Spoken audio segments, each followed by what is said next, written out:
Então, bom dia. Prosseguindo os trabalhos, vamos continuar com o professor José António Tenedório, que no seguimento do que já foi falado aqui, portanto, dos problemas de ligação da ciência, portanto, por exemplo, ao municipalismo e aos institutos públicos, nos vai falar um pouco sobre as questões destas ligações entre a informação, a modulação e as instituições públicas, nomeadamente recorrendo à informação de custos mais reduzidos e open source. Diz-me só como é que se põe isto no PowerPoint. Já está. Já está? Já está. Glória. Espetáculo. Não posso ver em ecrã inteiro? Não. Mas é assim, não é? É aqui embaixo, é aqui embaixo. Não, deixa estar, já está bem assim. Já está bem assim,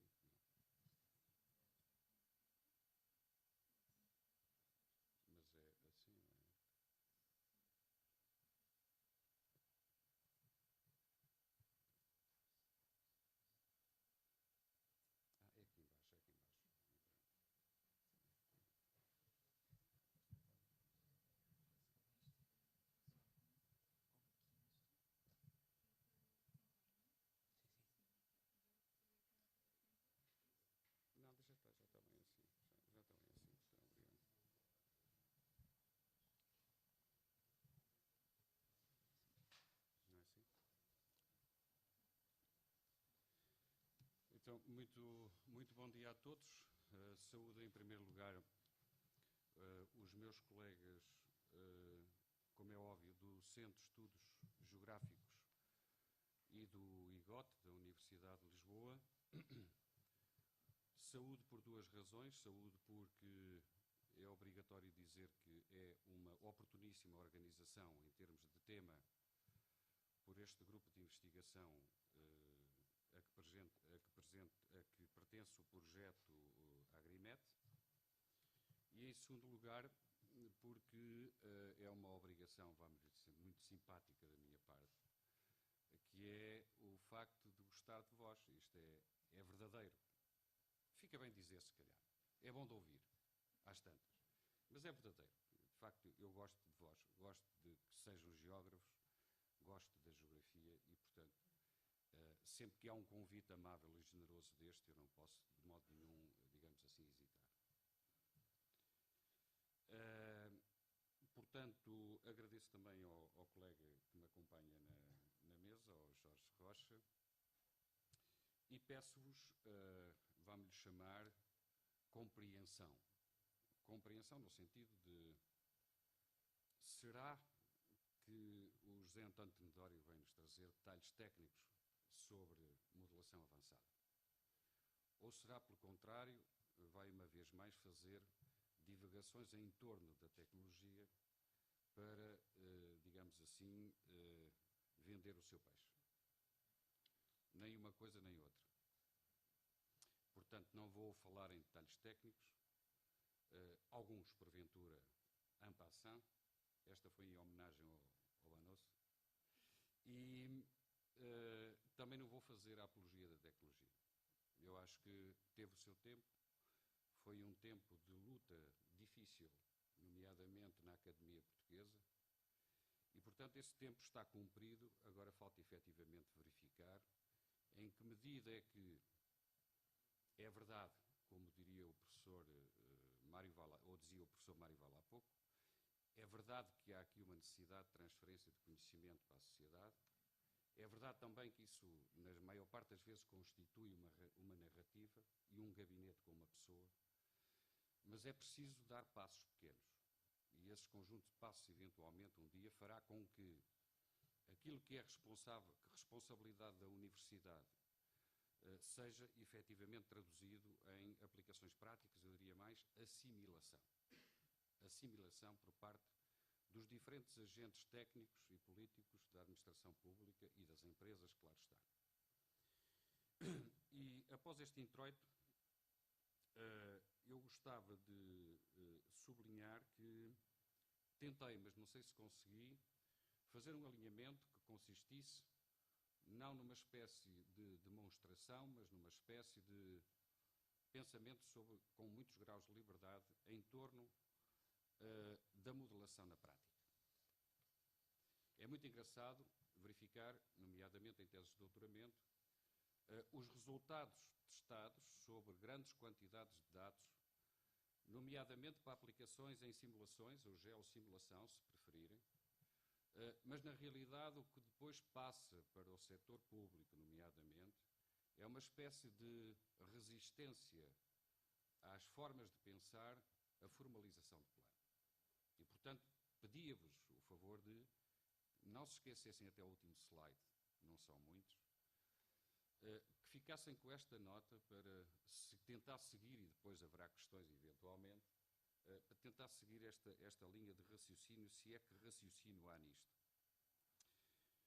Que é o seguinte, porque é que a academia produz conhecimento e porque é que, ao mesmo tempo, mas em lugares diferentes, esse conhecimento é dificilmente assimilado. E, portanto, esta é, vamos chamar, a more question em todo, digamos assim, em toda esta apresentação. Portanto, há duas ideias subjacentes a este introito, é que hoje estamos numa mudança muito rápida no que diz respeito àquilo a que gostaríamos que fosse, que é a transferência de conhecimento das universidades para a sociedade. Mas temos depois outras duas coisas muito importantes sobre as quais temos que refletir, que é, por um lado, a utilização de tecnologia low cost. Não sei se isto está escrito, confesso que não tive a oportunidade de confirmar, digamos assim, esta expressão em inglês. Tecnologia de baixo custo e que está adequada àquilo que podemos chamar hoje, ou Ineraritis chama, a celeridade do tempo. Quer dizer, hoje podemos ou não esperar por um levantamento topográfico. Com topógrafos e miras no terreno. Podemos ou não podemos? É preciso ou não é preciso esperar? Ou há que utilizar tecnologia alternativa?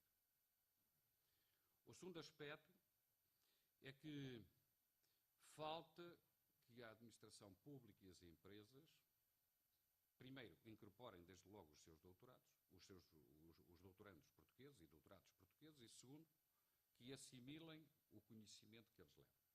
Isto é uma parte, creio que, fundamental. Quer dizer que a administração olha pouco para a academia, eu diria, olha, mas lê pouco a academia. E quando lê pouco profundamente o que se produz.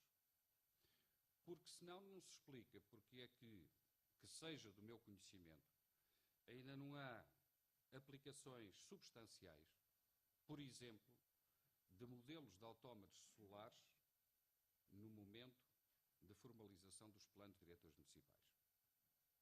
Porquê é que não há?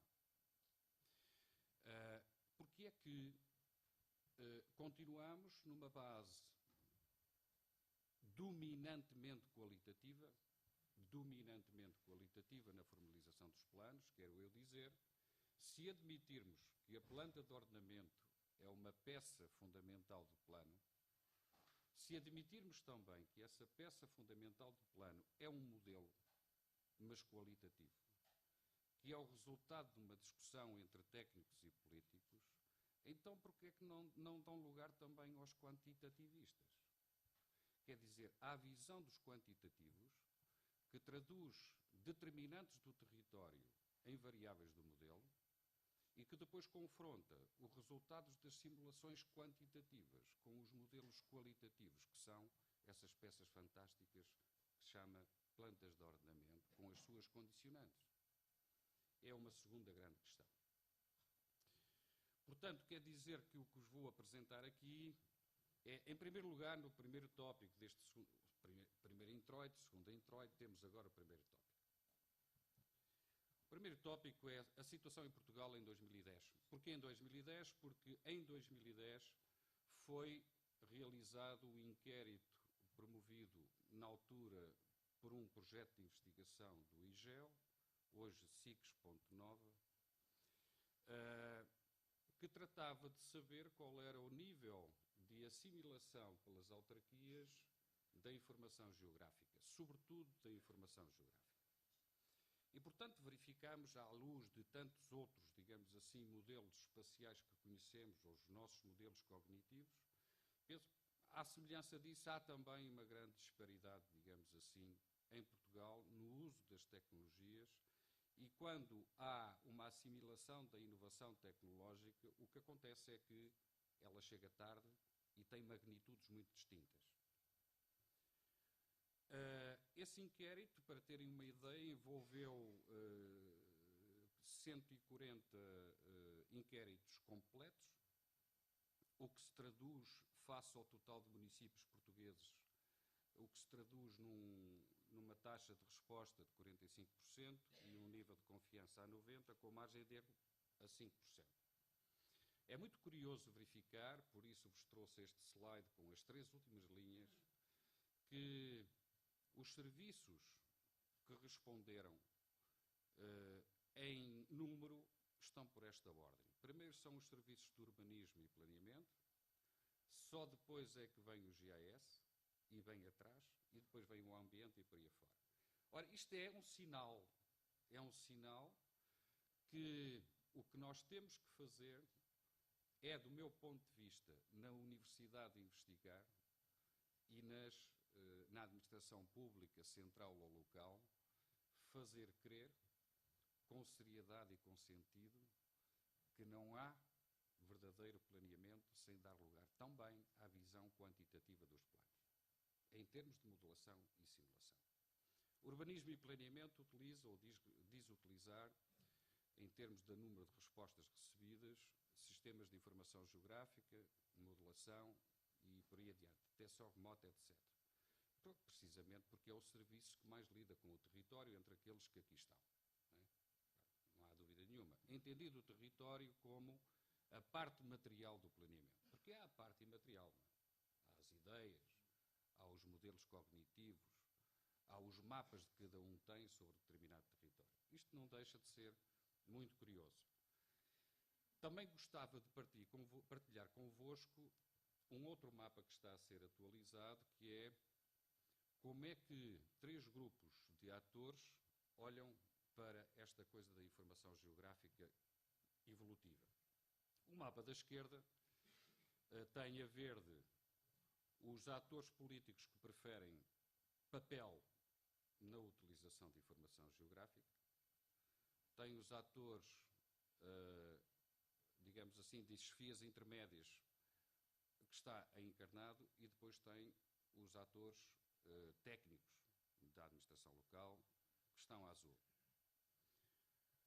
No inquérito das respostas, olhando para o mapa da esquerda, é dominantemente verde-azul, para os políticos, mas talvez mais, em número, mais verdes. O do meio, uma miscelânea, portanto, são os técnicos da administração com cargos de chefia na administração pública, um bocadinho de tudo, mas isso depende do que é o chefe lhe pede para utilizar, e depois temos do lado direito a resposta, digamos assim, ou melhor, o modelo, entre aspas, que corresponde àquilo que os técnicos utilizam. Técnicos puros e duros, quer dizer, aqueles que estão, desculpem-me o termo, com as mãos na massa. E é engraçado observar esta diversidade. E, do meu ponto de vista, isto corresponde a uma forma de pensar a informação geográfica e uma forma de utilizar a informação geográfica. Quer dizer que é expectável que um técnico se ocupe sobretudo da sua produção digital e que a utilização o seja também. Eu não sei se não estamos numa mudança no que diz respeito aos políticos, entre o papel e as tablets. Já se vê muitas, e muitas com informação geográfica. Reparem que este inquérito é de 2010 e estamos em 2015. Portanto, temos a ambição de fazer uma atualização, digamos assim, deste inquérito e ver o que é que mudou. Se há, de facto, um momento de transição rápida deste conjunto de agentes políticos para deixar o papel, entre aspas, para passar para o completamente digital. Isso tem repercussões, eventualmente, com aquilo que a doutora Joana Simões dirá esta tarde. Isto pode ter repercussões, porque, na realidade, quando nós fazemos um clique no tablet, ou no telemóvel, quer dizer, no móvel, quando fazemos um clique, se eu estiver ligado a GPS, isso pode significar um acréscimo brutal de Big Data. E esse exemplo, como tantos outros. Portanto, eu acho que há evidências e razões. Não vos queria amassar muito com este slide. Há evidências e razões para podermos pensar que, até agora, a informação geográfica e a modelação, que corresponde ao ponto 3 deste slide, tem sido não muito valorizada, para não ser desvalorizada, sobretudo porque há um desconhecimento de quem decide, ou desconhecimento, ou ainda muito ténue assimilação, não é das potencialidades, porque isso eu creio que já todos temos consciência, é da passagem da assimilação epidérmica da tecnologia nos processos decisórios. Esse salto é que creio que está ainda por fazer, como se pode verificar no slide anterior. Portanto, há aqui alguns sinais de mudanças de paradigma. Eu elenco com algum esforço 7 razões. E como foi com algum esforço, não vou amassar-vos com as 7 razões. Vou falar de algumas destas 7 razões que elenquei. Parece haver que há um paradigma cumprido, que é a transcrição de suporte em papel para suporte digital, promovendo o acesso a todos, ou, se não a todos, pelo menos, proporcionando um acesso a todos de forma crescente. Eventualmente não será a todos. Mas isso é bom. Tivemos vários programas em Portugal, não somos dos países mais atrasados nessa matéria, e, portanto, há, de toda a maneira, uma outra coisa a fazer. Isso é que não está enraizado na cultura do uso da tecnologia na administração pública portuguesa, do meu ponto de vista.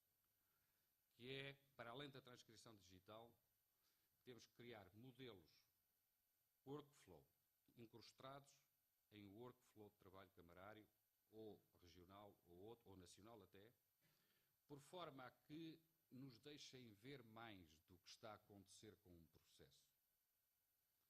Dou-vos um exemplo. Planos diretores municipais.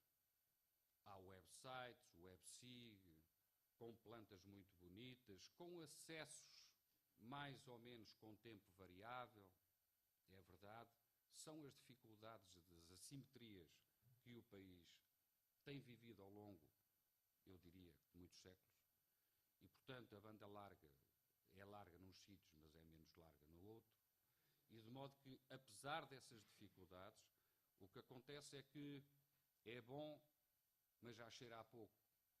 Porquê? Porque eu não tenho, e gostava de ter, o acesso aos processos de...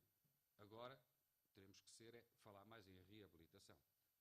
Mas aos processos de loteamento, de construção, de reabilitação, de central de matrículas, dos nossos estudantes em cada um dos municípios, etc., para perceber em cada momento em que etapa do processo estamos. E, sobretudo, qual é o tempo que cada agente da administração demora a dar um parecer para que passe da fase 1 para a fase 2. E assim sucessivamente, da 2 para a 3 e por aí adiante. Qual é o tempo que um agente técnico local demora neste workflow?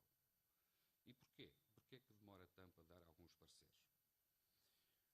Quanto às 7 razões, à razão C eu passo por cima porque é de mais evidente e agora iria deter-me um bocadinho, sobretudo na questão E.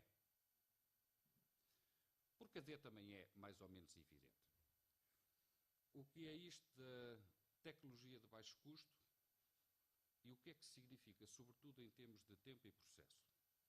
Vamos admitir que o tempo é raro e os processos muito rápidos. E, portanto, hoje em dia, tudo isto cruza com tudo. Há pareceres, há impactos de algumas opções que têm que ter uma medida imediata. Um exemplo. Abertura de uma lixeira ou de depósito de resíduos sólidos urbanos e lacragem. Ou reconversão para. Outro exemplo, pedreira. Impacto ambiental de pedreira.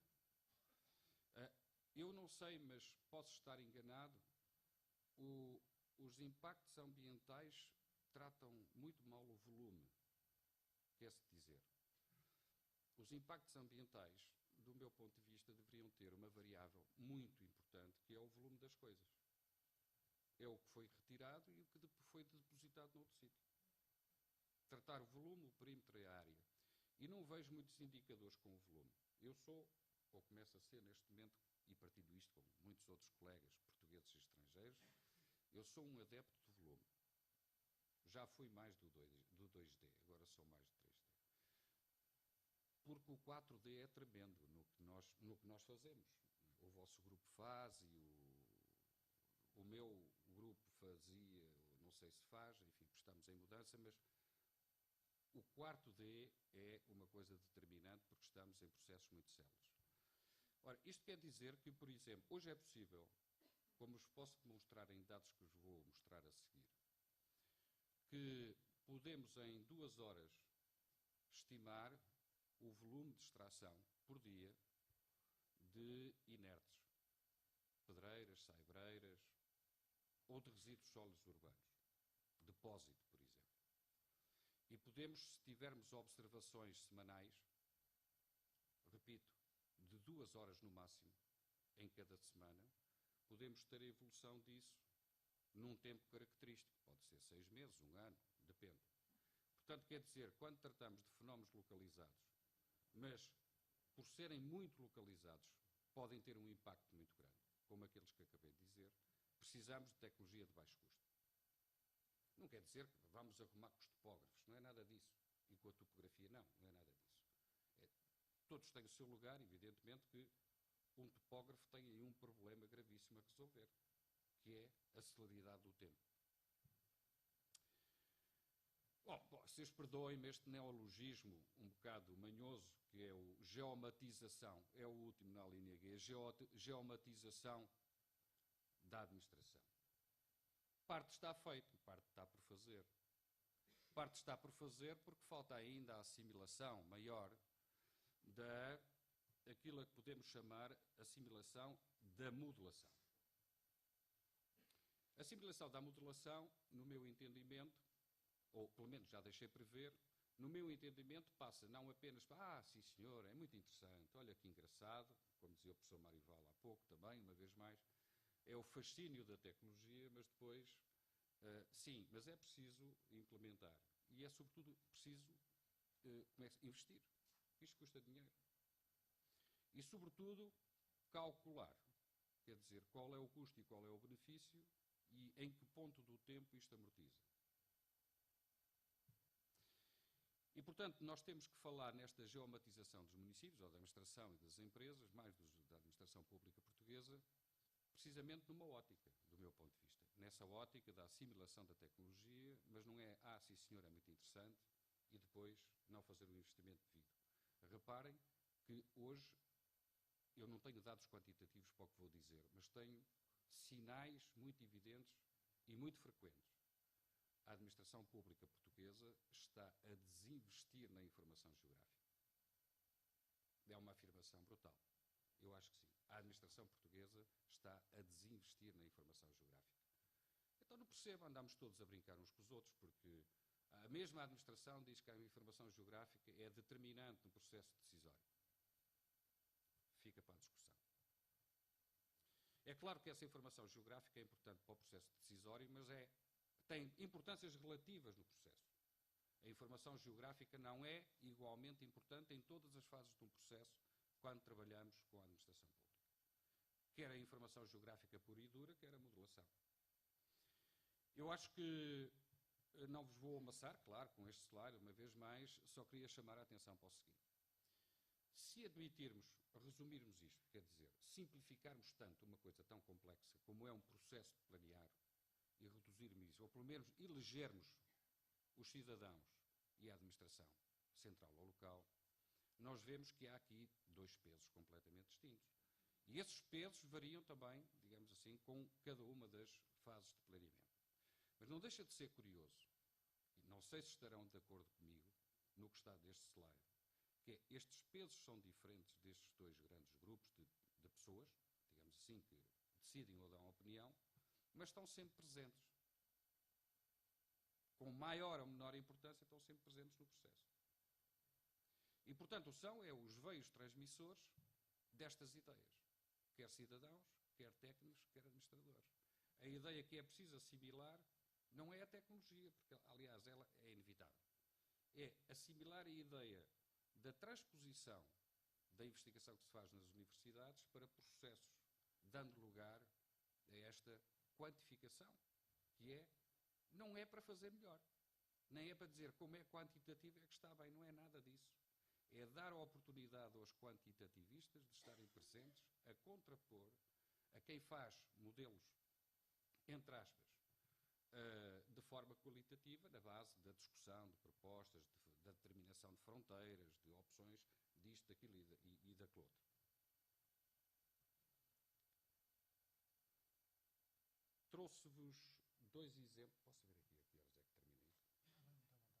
que terminei? Trouxe-vos dois exemplos que podem, de alguma maneira, sustentar estas ideias, ou argumentos, ou declarações, ou vontades, ou nada disso. Dois exemplos, um relacionado com a modulação de dados e outro relacionado com a modulação espacial. Pode ser um bocado estranho que diga que a modulação é modulação, ponto final. E, portanto, ela tanto pode ser modulação espacial, como pode ser modulação de dados, como pode ser modulação em moda. É modulação. E, portanto, são simplificações que traduzem mais ou menos um modelo de pensamento, podem traduzir um modelo de pensamento reduzido às dimensões determinantes. E é nessa medida que eu aqui posso, sem receio, utilizar o conceito de modulação de dados, em primeiro lugar, e, em segundo, modulação espacial. Em primeiro lugar, vou-vos mostrar alguns dados obtidos e com aplicações ou com extração de informação por um drone ultraleve. Portanto, estamos a falar de quê? Estamos a falar de nuvens de pontos e estamos a falar de baixo custo, como eu espero poder demonstrar no final do ponto I, e estamos a falar da celeridade do tempo. Portanto, pedi-vos o favor, mais uma vez um apelo à vossa memória, é celeridade do tempo, baixo custo e grande quantidade de dados. Vamos então ao primeiro exemplo.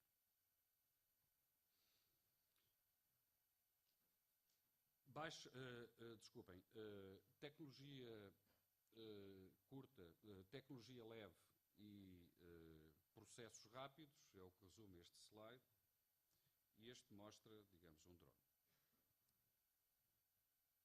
Isto custa 3.000 euros.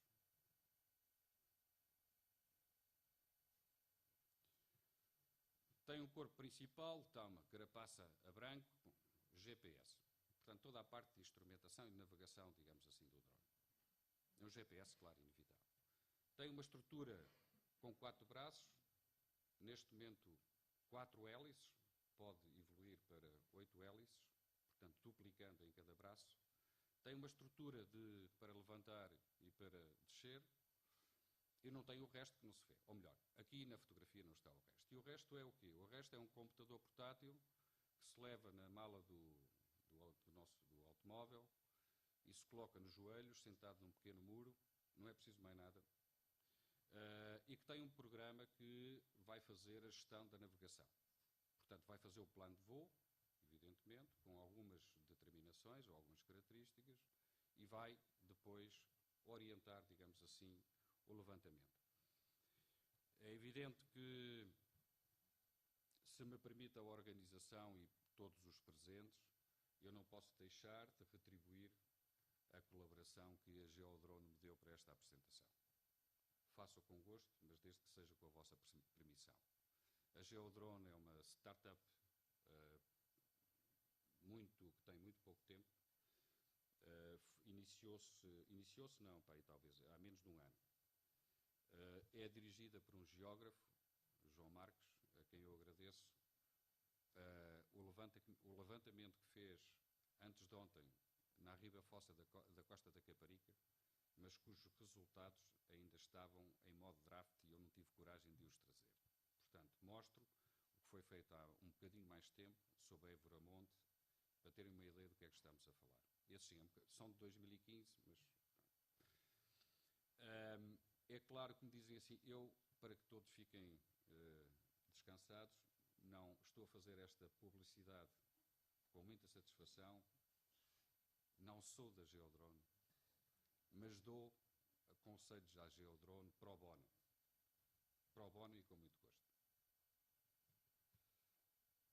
Portanto, o exemplo que aqui trago são, quando falamos de levantamentos rápidos e de baixo custo, estamos a falar de, em primeiro lugar, de tecnologia completamente distinta do ponto de vista do processamento.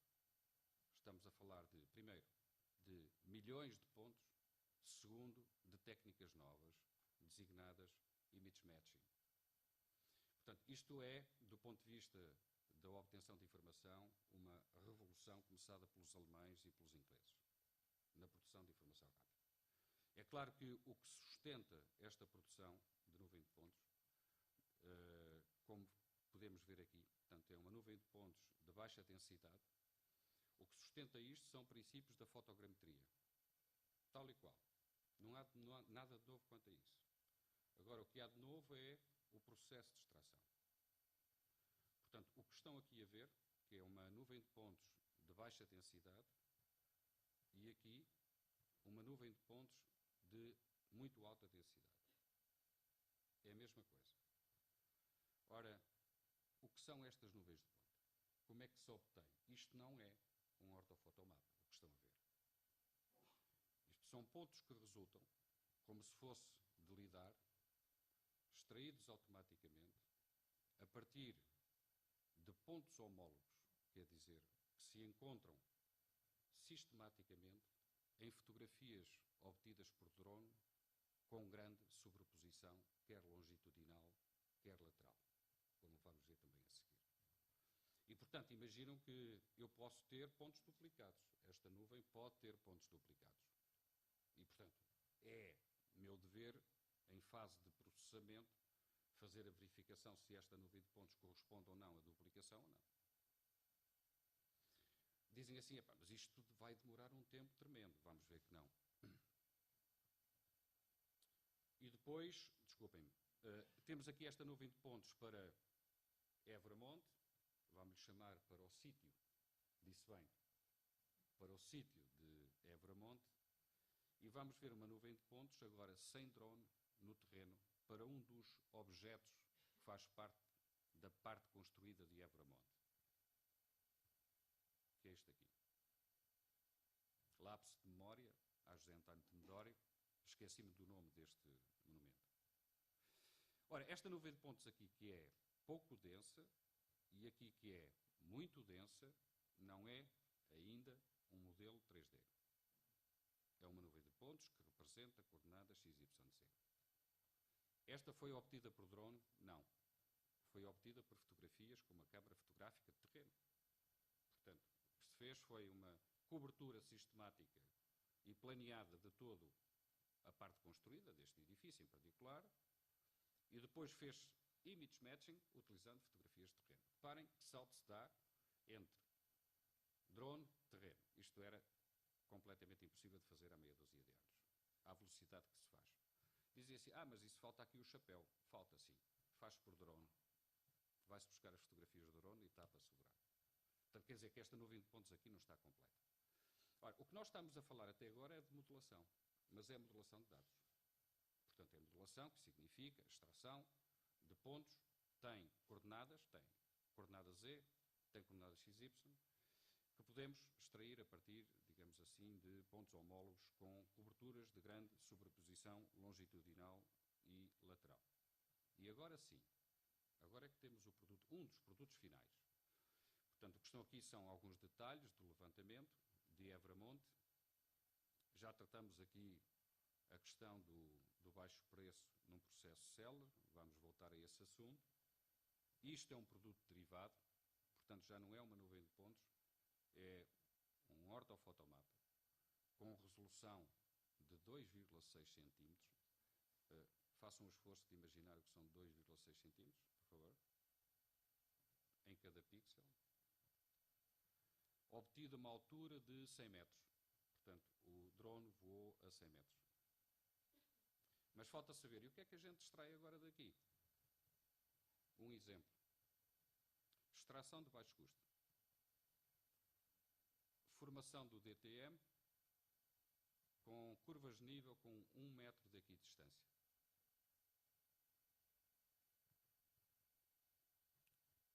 Outra hipótese. Do lado esquerdo, extração automática de árvores. Do lado direito, extração automática de topos de edifícios. Para que é que isto serve? Contar. Por exemplo. Sabiam que o inventário florestal não conta as árvores? Vamos falar de números.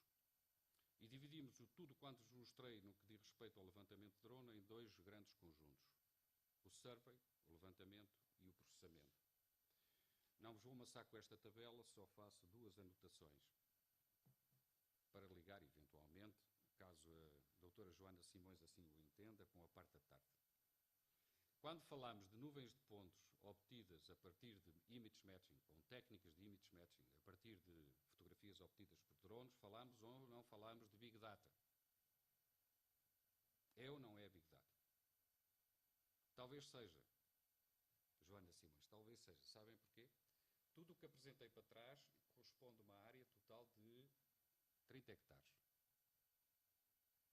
É pequeno. 30 hectares. Ora, em 30 hectares, por esta cobertura, eu gerei um total de número de pontos extraídos na nuvem inicial, 195. Mas os extraídos para uma nuvem densa, que é necessária para algumas aplicações, nomeadamente em planeamento urbano, notem bem, eu posso ter a altura dos edifícios, é disso que eu estou a falar. Se eu não tiver, ou tiver cartografia desatualizada para um plano de urbanização, ou um plano de regeneração, o que for, o que importa, eu posso fazer todo o trabalho que viram em 2 horas, sem deslocação. 2 horas. E, portanto, tem é que tratar de uma coisa, como é que eu processo isto. Nós estamos a falar de 30 hectares para... estava eu a dizer, e entretanto perdi-me no discurso, estava eu a dizer que para algumas aplicações nós necessitamos de nuvens de pontos densas, porque estamos a determinar, por exemplo, alturas dos edifícios. Alturas de edifício, se tivermos a área da base, temos o volume. E, portanto, o volume construído é uma variável interessante, uma vez mais, vem à máxima. Temos que introduzir nos relatórios de avaliação e de impacto indicadores de volume. Massa construída, por exemplo. Não é? O número de metros cúbicos de massa construída por unidade de superfície. E isso exige, de facto, densidades. Quando exige grandes densidades, nós chegamos rapidamente a 81 milhões de pontos. Para 30 hectares, 81 milhões é muita coisa. E, portanto, o tamanho da fotografia com resolução de 2,6 centímetros, estamos a gera-nos para cada fotografia 9 megabytes. O que quer dizer que o total gerado é quase 2 gigabytes. Quase 2 gigabytes de informação, 81 milhões de pontos em 8 minutos. 8 minutos foi o tempo do voo, desde que levantou o drone até que regressou em Évora-Monte. 8 minutos. Sim, foi quantificado, isto não é inventado para trazer para a conferência. Foi assim. Processamento de alta qualidade. Não os vou amassar muito com os números, ou assim espero. Para fazermos a extração em momentos diferentes desta nuvem de pontos, nós temos, digamos assim, para a produção do MDT, ou quer dizer, do modelo digital de terreno e do modelo digital de superfície, são coisas distintas. Hesitei muito se os trazia ou não para vos mostrar, mas tem muito interesse termos a altura do que está acima, digamos, do modelo digital de terreno, quer em termos médios, quer em termos localizados, por subsecção estatística, por exemplo, fazendo a subtração dos dois modelos. Portanto, ter uma ideia estimada, geral, do que é que estamos a falar quando falamos do que está construído acima do terreno. Ora, para isso precisamos de pontos densos, estamos a falar do tamanho do MDT, do MDS, e o total time frame para a execução deste projeto que vos mostrei, 2 horas, sem o tempo de deslocação. É evidente que exige conhecimento especializado do técnico que está adequado a este projeto. É completamente distinto. Falei de modelação de dados, vou passar para a modelação espacial. Termina às 11h15. Está perfeito. É claro que eu esperava, não estarei muito enganado, que tinha 2 grupos de público, 2 grupos no público. O público da modelação, mas de dados, com detecção remota e por aí adiante, é a aquisição, nomeadamente estudantes. E depois tinha o público um pouco mais sério, mais sénior, muito preocupado com a decisão política e como é que se passa destas coisas que vocês fazem para a decisão política, para o processo planeamento. Aqui entro naquela fase que, no princípio, se me permitem recordar-vos, naquela fase em que dizia que o que era bom era que, de facto, os resultados da modelação fossem assimilados no processo de formalização dos planos. Eu chamo processo de formalização do plano no momento da elaboração do plano, não tanto a aprovação jurídica pelas diferentes instâncias. A formalização, quero eu dizer, os documentos formais que suportam as propostas. Este caso que vos vou apresentar é um caso que foi muitíssimo acompanhado por mim. Eu não sei se está na sala a Raquel de Deus. É o resultado de uma tese de doutoramento entregue. Olá, Raquel. Uma tese de doutoramento que foi entregue há 15 dias, suponho, na Universidade Nova de Lisboa e nem sequer ainda foi discutido. E, portanto, eu agradeço muito à Raquel, tal como agradecia ao João Marcos, o me terem permitido utilizar uns slides que são apresentados ainda antes da fase de discussão. E isso é, de facto, uma grande honra e uma grande confiança, digamos assim, no orientador, portanto, permitir-me utilizar informação de uma tese que ainda não foi discutida. O que é que fez a Raquel neste trabalho? Aceitou a minha proposta. Aceitou a minha proposta de fazer o seguinte. Vamos admitir, como dizia há pouco, que uma planta de ordenamento, onde se espacializam, digamos assim, as vontades políticas, podemos considerar isso modelos, mas qualitativos. E vamos do outro lado e dizer, podemos considerar que a simulação por autómatos são modelos quantitativos. E dizia-lhe, Raquel, mas não vamos pôr uns contra os outros. Vamos ver é se uns podem assimilar os outros. Porque é muito mais rico e muito mais interessante. Se os qualitativos forem um bocadinho menos qualitativos e os quantitativos forem um bocadinho menos quantitativos. E essa fusão pode dar origem a muita coisa de interessante, como se pode aqui verificar ou poderá verificar. Este modelo segue, digamos assim, algumas três fases fundamentais, como podem verificar neste fluxograma, não vou deter muito sobre isto.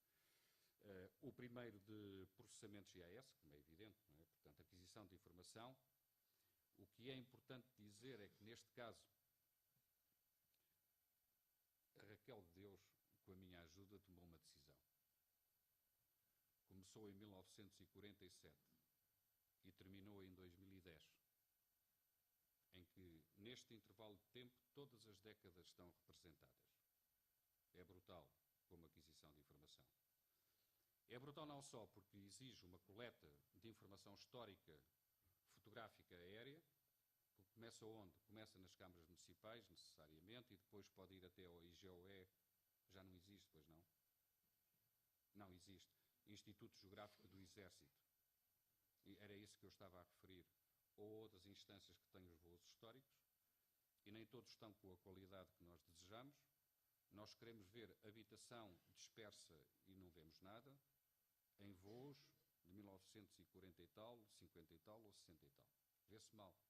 E, portanto, há toda uma tecnologia, sobre a qual não vou falar, naturalmente, para poder reconhecer em fotografias históricas objetos que procuramos.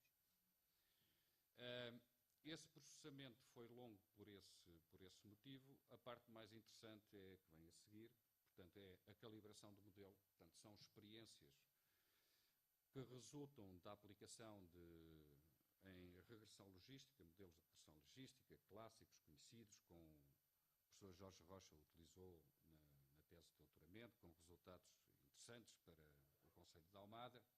Reparem, todos estão nas escalas municipais. E depois uma fase de simulação, portanto, utilizando cadeias de Markov. Aqui a Raquel tomou outra decisão muito importante com a minha ajuda, que é, Raquel, se queres utilizar cadeias de Markov, queres ter simulações robustas, tens que recuar muito no tempo.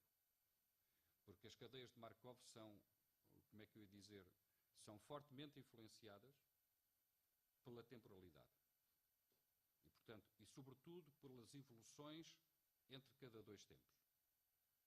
Não é? Portanto, se tivermos uma situação não registada num tempo de amplitude maior comparativamente aos outros períodos, as simulações, digamos, regridem na sua qualidade. Não é? Depois, finalmente, a validação do modelo, como é evidente. Métricas clássicas de validação. Mas foi-se mais longe, porque normalmente chega-se vamos chamar, por métricas quantitativas e ficamos satisfeitos. O que se fez foi uma confrontação com modelos qualitativos. Chamar aqui as peças do plano ou as peças das intenções de transformação de uso e ocupação do solo, transformadas a 2D desde 1947. 1947, incluindo até 1947 até 2010, incluindo o plano que nunca chegou a ser aprovado para Portimão, mas constituiu, apesar de tudo, uma orientação de crescimento de Portimão. E os resultados são muito curiosos, é que, mesmo sem plano aprovado, mais à esquerda, mais à direita, as simulações batem certinhas.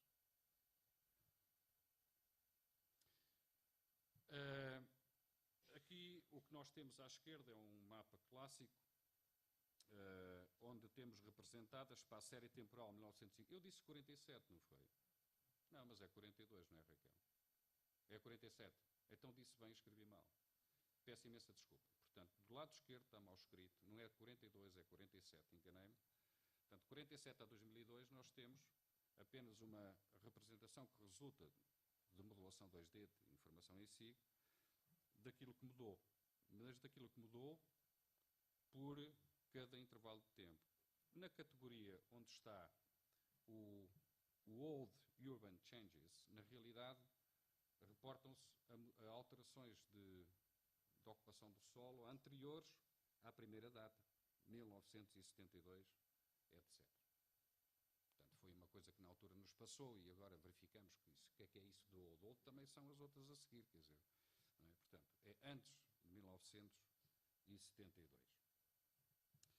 Do lado direito tem um mapa das trajetórias. Isto é um resultado muito interessante das trajetórias do crescimento 47-2010, que basicamente temos no amarelo as modificações nas áreas das áreas não artificiais para construídas ou artificiais, depois a laranja as modificações em superfícies artificializadas ou urbanas que já existiam, e depois as modificações dentro do não construído e, finalmente, a última classe, aquilo que não mudou. Olhamos para isto e a primeira sensação que temos é, de facto, extraordinário, porque, olhando para Portimão, o modelo mental que temos é que mudança grande. Mas em superfície são pequenas mudanças, em superfície. Esta superfície aqui não quer dizer nada. Em superfície muda muito, em superfície muda pouco, em área, mas em densidade muda muito. Lá está um problema de localização do fenómeno, que, embora em 2D não tenha grande significado, tem muito significado a 3D. Portanto, uma vez mais, o argumento da defesa de 3D. Ora, isto são outputs do projeto, depois alguns indicadores quantitativos, quer dizer, em forma de curva, como é evidente, para vos mostrar o que é que se pode tirar daqui, não é? Na realidade, pode-se tirar tendências. A tese de doutoramento faz uma tipologia de tendências que fica em segredo para a altura da defesa. Claro, depois a Raquel divulga, põe no Facebook, e todos põem. Raquel de Deus, eu não. E essas tendências podem ser categorizadas, digamos assim, em tipos de crescimento. Por exemplo, dinâmica de dispersão, dinâmica de densificação, dinâmica de transformação agrícola, florestal ou vice-versa, e por aí adiante. Não é? Portanto, é muito interessante por isso. É interessante também porque, pelo seguinte, reparem, de 1947 a 2010, nós temos os dados Real Land Use Land Cover Data, portanto, extraídos a partir de uso e ocupação de solo pelos métodos tradicionais conhecidos. Mas a partir de 2010 para 2020 e 2025 temos o simulado pelas cadeias de Markov. portanto temos uma simulação. Isto é o resultado de vários testes, evidentemente que temos aqui várias situações, que eventualmente algumas das muito recentes decisões políticas podem alterar, mas que podem ser incluídas no modelo, sem grande dificuldade. Nomeadamente a nova, eu não sei se já foi aprovado o novo regime jurídico, já foi aprovado o novo regime jurídico, portanto é evidente que se estamos numa política de contenção, vamos chamar de perimetrização da parte já construída, e trabalhar dentro do que já existe, é claro que este modelo tem que considerar isso, como é evidente. Mas pode, reparem, é interessante é que haja a assimilação da administração para podermos dizer sistematicamente que este pode de facto. Portanto, quer dizer então que eu defendo aqui, não é uma tese, é uma ideia, eventualmente ainda frágil, que a modelação espacial pode acrescentar valor ao processo. Pode acrescentar valor e tem alguns argumentos. O argumento é o que vos apresento aqui, eventualmente não terá a melhor resolução para ser apresentado num auditório como este, tão profundo, mas posso-vos dizer que nós temos aqui uma comparação, utilizando duas curvas, o simulado e as áreas, vamos chamar, obtidas a partir de métodos clássicos, vamos chamar informação de referência. Cada uma destas, portanto, a curva aqui repete-se em cima e em baixo, está aqui a legenda, isto é uma categoria de uso do solo, isto é outra, 6 categorias de uso do solo. Exceção feita a esta categoria, que há uma pequena divergência, na realidade não há discordância do ponto de vista, digamos assim, da tendência no valor entre o simulado e o real. Portanto, quer dizer, numericamente, mas a tendência mantém. Como eu estava a dizer aqui, há uma situação que resulta, de facto, muito particular, eventualmente até de, digamos assim, de falta de informação ou coisa que falha, ou de um intervalo de tempo maior que teve interferência nas cadeias de Markov. Isto é, estava eu a dizer, muito interessante por outra coisa, que é outra novidade deste projeto. Raramente se simula ou se corre o risco de simular o crescimento urbano dividido por grandes categorias de urbano.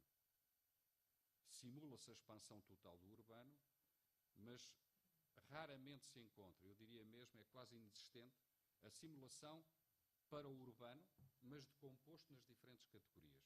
E o que estão a ver aqui é isso.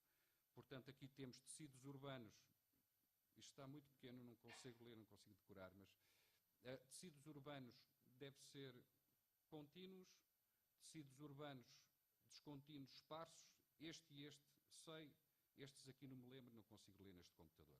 Seja como for, também não é importante. O importante ficar com a ideia é que esta simulação incorpora a simulação de crescimento da mancha, mas também dentro dela o que é que vai ser mais denso, o que é que provavelmente vai ser menos denso.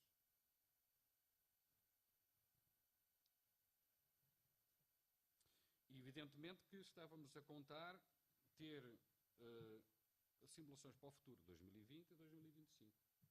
2020 e 2025. Olhando para o mapa, não se vê nada, pois não se vê diferenças. Não se vê diferenças. Eu escolhi este propósito, porque quando se está num auditório, a primeira tentação, sobretudo se são geógrafos, arquitetos, engenheiros, é olhar para o mapa A, o mapa B, onde é que estão as diferenças. Não são muito diferentes, há pequenas diferenças pouco notáveis. Portanto, o que traduz esta tabela é que, de facto, são as diferenças. Eu tenho deste lado as categorias de Land Use, Land Cover, tenho aqui o expectável em percentagem, vamos admitir que a data atual é 2010 e vamos simular para 2020 e 2025, seguindo aquele, digamos assim, protocolo que vos mostrei, ou se quiserem, fluxograma grande de operações. Ora, estas, digamos assim, estimativas de composição em percentagem, é expectável para os tecidos urbanos, agora sim já consigo ver as siglas, para os tecidos urbanos verticais, nós temos aqui uma variação muito pouco sensível. 0.5, 0.9 é 1 em percentagem, isto tem muito pouco significado, quer dizer que o modelo parece estar a simular uma tendência que nós prevemos. Parece estar, mas lá está. Este parece estar dito por alguém que gosta de modelação quantitativa, falado com quem gosta de modelação qualitativa, é interessante. Porque me pode dizer, não, olha, se calhar tens razão, vamos lá experimentar agora, introduzir aí uma variável nova, das novas e muito recentes decisões em matéria de legislação para o caso. Mas depois temos, digamos assim, apesar de tudo, oscilações interessantes, quer dizer, não podemos ser indiferentes, 90 a 90,8 em 2010 para 80,2 em 2025, simulado, 82 simulado para 20. Aqui temos que pensar muito bem se isto está a correr bem ou não. Portanto, desde logo podem ser mudanças sem significado do ponto de vista do ordenamento, mas também podem ser mudanças muito importantes e estruturantes no período temporal para que estamos a simular. Garanto-vos que uma coisa é certa, é que quanto mais simulamos para longe, para 2050, piores resultados, como é evidente. Mas, pelos vistos, isso também é do ponto de vista político.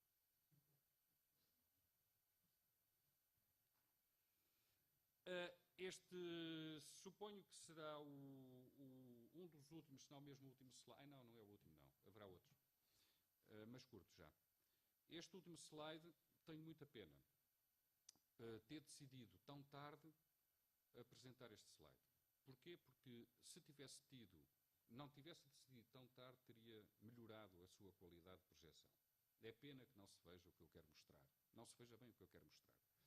O que está, vamos chamar, a grisê, a preto e branco, são a que, para inglês, traduzimos policy areas. Quer dizer, são áreas dos planos. Eu escolhi, de propósito, 72 e 87. Não se assustem, porque isto não é muito antigo. É muito importante para o modelo.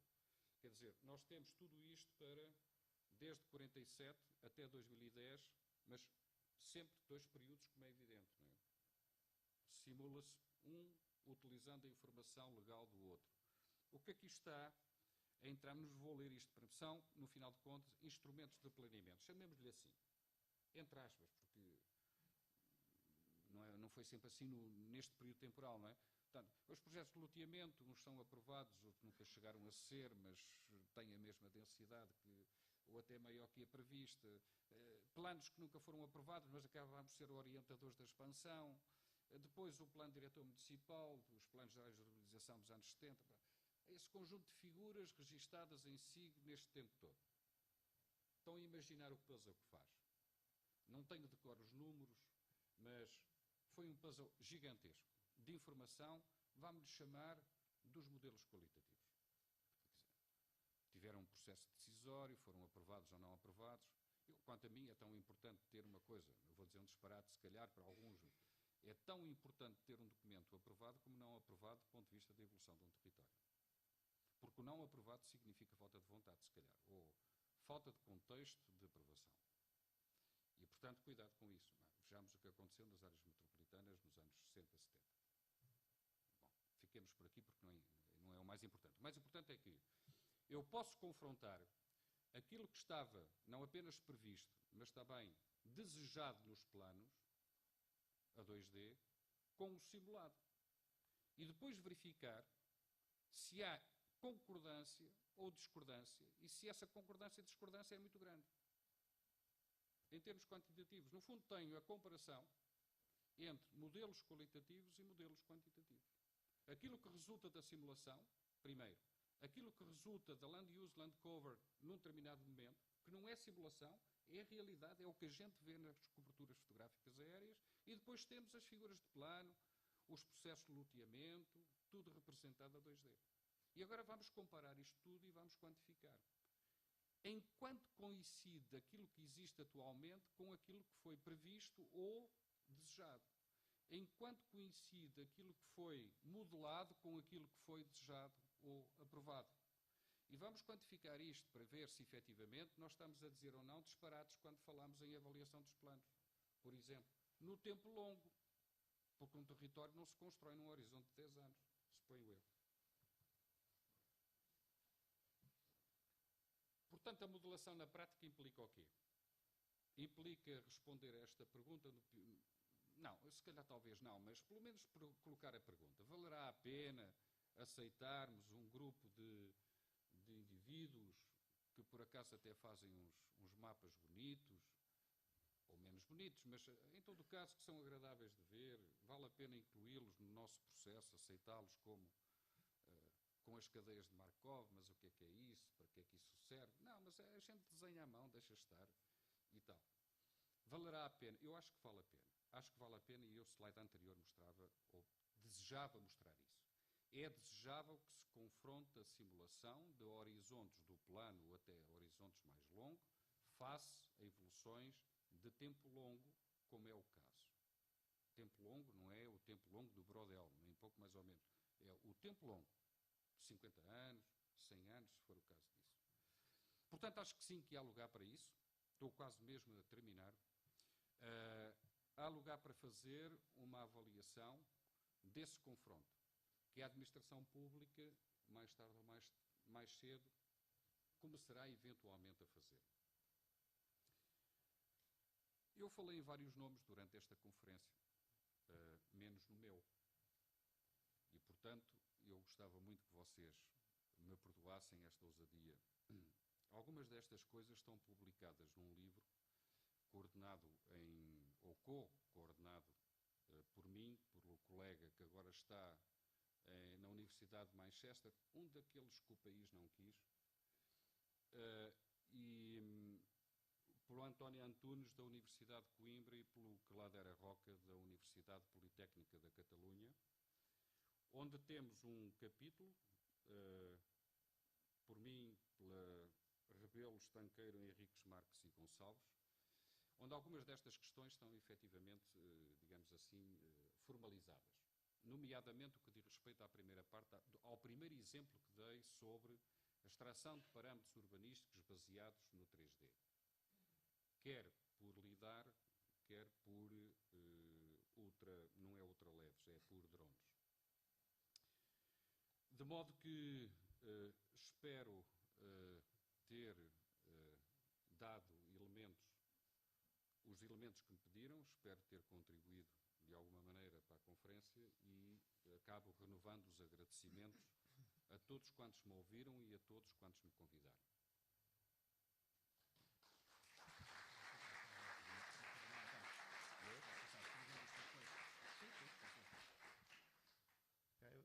Resta-me agradecer ao professor Tenório como é seu panágio por uma muito boa apresentação em que levantou algumas questões bastante interessantes.